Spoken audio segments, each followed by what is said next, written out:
Hello student, हमारे JEE advance के PYQ के सॉल्यूशन की सीरीज में आज हम एक क्वेश्चन लाए जो कि 2021 से है। और अगर आपको मेरे सॉल्यूशन अच्छे लग रहे हैं तो please subscribe the channel and hit the like button.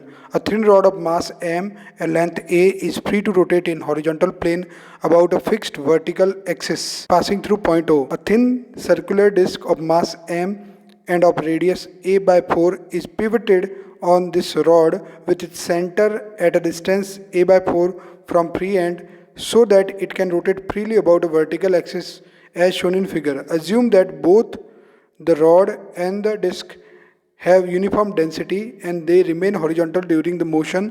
An outside stationary observer finds the rod rotating with angular velocity omega and a disc rotating with its vertical axis with angular velocity 4 omega. The total angular momentum of system about point O is m a square omega by 48 into n. We have to find the value of n. तो ये हमारा question है। यहाँ पे दो rigid body है, एक तो डिस्क है, एक रॉड है। तो जो टोटल एंगुलर मोमेंटम रहेगा, total angular momentum of system about O is the angular momentum of disc plus angular momentum of rod. ठीक है भाई, आप देख सकते हो दोनों ही सेम डायरेक्शन में रोटेट कर रही है, तो एंगुलर मोमेंटम ऐड होंगे डायरेक्टली, तो वो कोई दिक्कत नहीं है। अब हम इनके सिर्फ मैग्नीट्यूड लिख देंगे। पहले एंगुलर मोमेंटम ऑफ रॉड लिखते हैं क्योंकि वो ज़्यादा ईजी है। तो अगर हम देखें फर्स्ट स्टेप में एंगुलर मोमेंटम ऑफ रॉड, तो एंगुलर मोमेंटम का फॉर्मूला हो गया I इंटू ओमेगा, क्योंकि रॉड प्योर रोटेशनल मोशन कर रही है। ये रॉड कैसा मोशन कर रही है? Pure rotational. ठीक बात है, प्योर रोटेशनल मोशन कर रही है।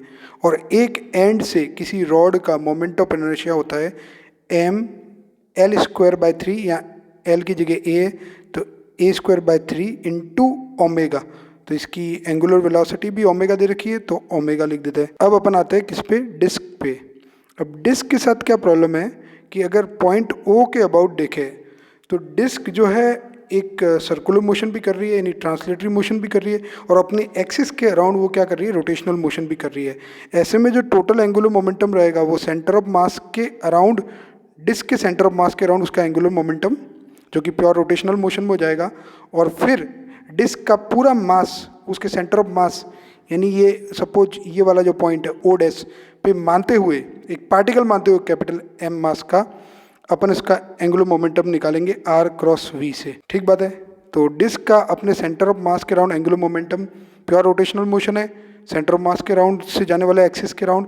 तो M इसका रेडियस है a by 4, M R square by 2 होता है, और ओमेगा की जगह यहाँ दे रखा है 4 ओमेगा, प्लस m देखो r, यानी r यहाँ से रेडियस क्या होगी 3a बाई 4, और v वो तो हमेशा परपेंडिकुलर ही, तो एम आर वी हो जाएगा। ये r की वैल्यू 3a बाई 4 और v equal to omega r, तो ओमेगा इंटू 3a बाई 4। अब इसको सॉल्व करना ही रहेगा हमारे पास, दोनों को ऐड कर लेते हैं। तो टोटल एंगुलर मोमेंटम जो आ जाएगा वो हमारे पास आ जाएगा m a square by 3 omega plus m a square by 32 into 4 omega plus m 9a square by 16 omega.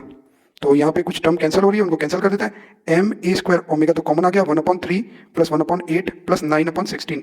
इनका अपन को एलसीएम लेके थोड़ा सॉल्व करना है। तो m a square omega LCM आ गया 48, ये हमारे पास टर्म आ जाएगी 16 प्लस 6 प्लस 27, तो ये हो जाएगा 49। तो 49 m a square omega by 48। तो n की वैल्यू क्वेश्चन के अकॉर्डिंग कितनी होगी हमारे पास? 49। तो डिजायर्ड वैल्यू n की 49 है। If you like the solution please subscribe the channel.